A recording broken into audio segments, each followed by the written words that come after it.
فأنا ناصح لإخواني بالصدع بالحق تبيض وجوههم. السكوت في مسألة الحزبية يضرها، فاصدع بما تؤمر وأعرض عن المشركين. سلامي على دماج ورجالها والشيخ يحيى ودار العلم يا سعد بانيها. الرحيم. Qala fadilatul Syekh Abdullah Al-Bassam rahimahullahu taala,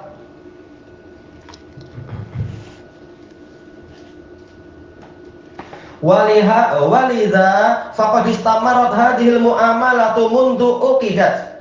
Maka dari itu muamalah ini, yaitu apa? Mukhabarah, musaqah dan muzara'ah antara Nabi dengan penduduk Khaybar ini terus berlangsung sejak dia dibuat, sejak akadnya itu ditetapkan. Tahun berapa? 6 Hijriah atau akhir-akhir dari 6 Hijriah. Hatta ajlahum Umar an Khaybar, sehingga Umar mengusir orang-orang itu, orang Yahudi itu dari Khaybar fi khilafatih, di masa pemerintahan beliau. Di masa Umar pun masih terus berlangsung, cuma kemudian tatkala Ibnu Umar masuk ke Khaybar untuk apa? Mengurusi harta benda beliau di situ, tahu-tahu di malam hari beliau disihir sampai beliau tidak sadar. Kemudian ketika beliau tidur itu tangan dan kaki beliau dirusak. Entah bagaimana pola perusakannya, kalau di dalam, karena ini ceritanya adalah dalam Sahih Bukhari, dalam syarahnya disebutkan, yaitu betul-betul tangan dan kakinya dirusak sampai kemudian dilaporkan kepada Umar. Lalu Umar mengatakan, sesungguhnya Rasulullah telah bersabda demikian, nukirrukum ma aqarrakumullah, kami biarkan kalian di sini selama Allah membiarkan kalian. Dalam riwayat yang lain, dan ini Bukhari Muslim, yaitu apa? Nukirrukum bima syi'na atau ma syi'na, kami biarkan kalian sekehendak kami. Kemudian ternyata Abdullah, kata Umar berkhutbah di hadapan para sahabat, Abdullah diserang, tangan dan kakinya dirusak. Sementara kita tidak punya musuh di sana kecuali mereka, yaitu orang-orang Yahudi. Maka saya berpandangan untuk mengusir mereka, menjalankan wasiat Nabi untuk apa? Mengusir Yahudi dari Jaziratul Arab. Makanya disebutkan oleh Al-Muhallab rahimahullah bahwasanya ini menunjukkan orang Yahudi dan Nasrani tidak boleh ada di Jaziratul Arab kecuali ketika diperlukan oleh kaum muslimin. Nah, selama ini masih diperlukan untuk apa? Untuk menjadi pekerja, menjadi pegawai, yaitu apa? Pegawai kebun, tak masalah. Kita sebagai tuan, bukan dibalik. Nah, sekarang ketika mereka sudah berbuat jahat seperti itu dan muslimin mampu untuk mengurus kebun-kebun sendiri, mempekerjakan sesama muslimin, biar apa? Biar muslim aja yang dapat duitnya dan sebagainya. Maka setelah Yahudi menunjukkan permusuhan secara rahasia itu, rahasia tapi ketahuan, maka mereka diusir ke Ariha dan Taimah, di perbatasan di sempadan apa itu? Sempadan Syam. Wa bihadza yatahaqqaqu annaha lam tunsakh wa la tubaddal. Dengan ini menjadi pastilah bahwasanya mukhabarah, yaitu musaqah dan muzara'ah, itu adalah tidak dinasakh dan tidak ditukar. Syariatnya memang terus berlangsung. Berarti apa? Tinggal bagaimana kita memahami hadis Rafi' bin Khadij. Nah, di situ. Jadi jangan sesuatu yang telah mustaqir dengan fi'il Nabi dan ijma' qadim kita buang, tapi apa? Kita tetapkan sebagaimana adanya. Lalu kita perhatikan hadis Rafi' bin Khadij ini sebenarnya menghala kemana, mengarah kemana, bukan bertentangan. Kata beliau, amma ahadisu Rafi' bin Khadij radhiyallahu an allati istadalla bihal mani'un, yang mana para ulama yang melarang adanya muzara'ah berdalilkan dengan ini. Faqad takallama fihal ulama, para ulama telah membicarakan hadis itu. Wa dzalika littirabiha, karena hadis Rafi' bin Khadij itu goncang. Menurut sebagian pendapat dari muhaddisin, hadisnya goncang. Memang ada beberapa riwayat beraneka ragam. Wa talawuniha, dan dia itu beraneka ragam bentuknya. Sementara kita tahu bahwasanya keanekaragaman dan kegoncangan itu menunjukkan lemahnya hafalan si rawinya, bukan sahabatnya yang salah, tapi tentunya. Tapi apa? Rawi-rawi yang di bawah dia, mungkin sebagian tabi'in atau atba'ut tabi'in. Ini menurut pendapat pertama dari kalangan ahli hadis, bahwasanya riwayatnya goncang, berarti apa? Lemah dia. Fa innahu taratan yarwil mana'an umumatih. Terkadang di sebagian riwayat Rafi' meriwayatkan larangan itu dari paman beliau, dari sebagian pakcik, menurut sanad yang itu. Wa taratan ukhra an Rafi' bin Dhahir. Dalam riwayat yang lain, hadis ini datang dari Rafi' bin Dhahir. Wa salisatan an sama'ihihu. Riwayat yang lain, yang ketiga, Rafi' mendengar dari Rasulullah. Summa yarwin nahya an qira'il ard. Lalu Rafi' meriwayatkan larangan itu. Larangan dari apa? Dari qira'il ard. Sementara qira'ul ard yaitu menyewakan tanah di masa jahiliyah, polanya bagaimana? Yaitu seorang tuan tanah, dia memiliki 2 tanah.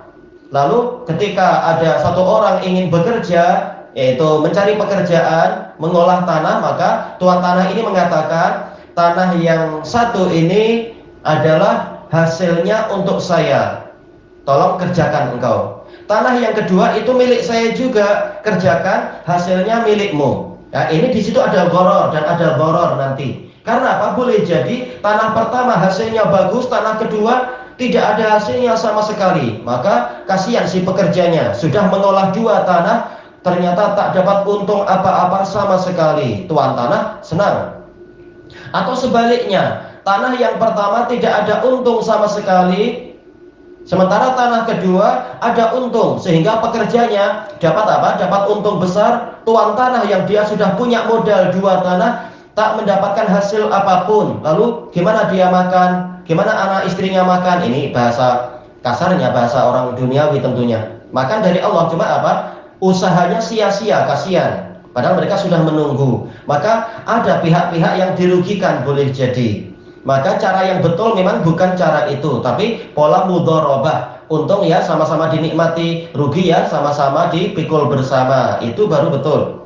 Jadi hadis Rafi' bin Khadij kalaupun sahih, maka Nabi bukan melarang muzara'ah, tapi yang Nabi larang adalah qira'il ard, pola jahiliyah. Wahinan, dan ketika ini yanha anil ju'l.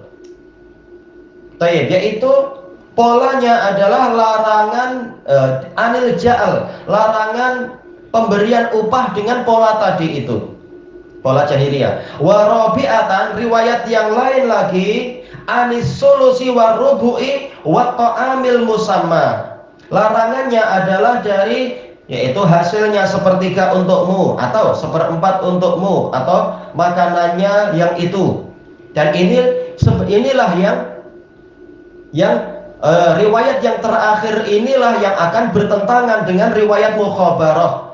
Kenapa tidak boleh? Rasulullah membolehkan 50-50. Kenapa tidak boleh? Kalau misalkan apa? 1/3 dan 2/3, atau 1/4 dan 3/4, apa bezanya? Terserah tuan tanah, terserah kesepakatan bersama, 50-50, setengah-setengah, atau 1/3 dengan 3/3, atau 1/4 dan 3/4. Riwayat yang keempat inilah yang layak dipertentangkan dengan apa? Dengan hadis masalah Khaybar. Cuma apa? Cuma di sini menunjukkan hadis Rafi' memang goncang. Yang benar riwayat pertama atau kedua atau ketiga atau keempat. Maka dari itu sebagian muhaddisin mengatakan hadis ini dhaif. Maka tidak layak untuk bertentangan dengan hadis yang ada di Bukhari Muslim yang telah jelas sahihnya tentang masalah mukhabarah itu. Tayyib. Kata beliau, wa bihadza hasala littirab. Dengan riwayat yang beraneka ragam ini terjadilah kegoncangan, wa syukka fiha, dan diragukan riwayat itu. Hatta qala Imamu Ahmad, sampai-sampai Imam Ahmad, dan beliau Imam Ilal, ada kitab khusus, kitab Imam Ahmad dari riwayat anaknya Al-Ilal wa Ma'rifatir Rijal. Hadis Rafi' alwanun wa durub. Hadis Rafi' ini punya beberapa warna dan punya beberapa jenis, yaitu durub, mengalami ittirab, ada kegoncangan. Wa qad ankarahu sahabah, dan sahabat telah mengingkari riwayat itu juga. Walam ya'lam bihi Abdullah bin Umar, dan Abdullah bin Umar tidak tahu itu. Buktinya apa? Ibnu Umar mengatakan, sebagaimana insya Allah akan kita lewati juga dalam Sulasiyatu Musnad Imam Ahmad kalau umur kita panjang, membahas Sulasiyat Imam Ahmad, yaitu apa? Kami biasa melakukan mukhabarah di zaman Nabi. Tahu-tahu Rafiq datang meriwayatkan bahwasanya Nabi melarang. Menunjukkan apa? Ibnu Umar tidak tahu adanya larangan itu, sementara dia sudah biasa melakukan mukhabarah di zaman Nabi, di zaman Abu Bakar, lalu di zaman Umar, sampai dia mengalami musibah itu. Jadi betul-betul Abdullah bin Umar termasuk peserta dalam peristiwa-peristiwa mukhabarah. Terang-terangan dia sudah tahu Nabi mengizinkan dan mempraktekkan itu. Gimana tahu-tahu Rafiq mendatangkan riwayat yang sangat aneh ini, yang menyelisihi Khulafaur Rasyidin dan sebagainya istilahnya. Ila khilafati Muawiyah, sampai pada masa khilafah Muawiyah. Jadi apa? Ini pemerintahan yang sangat panjang di zaman Nabi, lalu di zaman Abu Bakar. Ini kalau kita hitung misalkan zaman Nabi mukhabarah itu misalkan di tahun berapa? Akhir-akhir tahun 6, 7, 8, 9, 10. Jadi anggap aja 4 tahun lebih sedikit karena Nabi meninggal di awal-awal tahun 11, 3 bulan pertama. Lalu pemerintahan, misalkan ini kita anggap 4 tahun misalkan. Pemerintahan Abu Bakar 2 tahun, berarti 6 tahun. Pemerintahan Umar 10, jadi 16. Lalu pemerintahan Utsman 12 tahun, jadi berapa? 28 tahun. Lalu pemerintahan Ali, yaitu kalau tidak salah adalah kurang lebih adalah 6 tahunan kalau tidak salah. Atau 4 tahun, tinggal dihitung lagi. Misalkan 28 tahun tambah 4 misalkan, itu adalah sudah 32 tahun. Kalau tambah 6 ya 34 tahun. Lalu setelah pemerintahan Ali adalah pemerintahan siapa? Yaitu siapa? Al Hasan bin Ali, kurang lebih 6 bulan. Lalu pemerintahan Muawiyah, entah tahun berapa, yaitu pemerintahan Muawiyah pada tahun keberapa?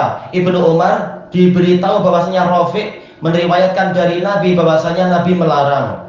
Jelas ini masa yang sangat panjang. Selama ini para sahabat tahunya adalah apa? Mukhabarah itu boleh. Makanya ini sangat aneh bagaimana itu terjadi. Tayyib.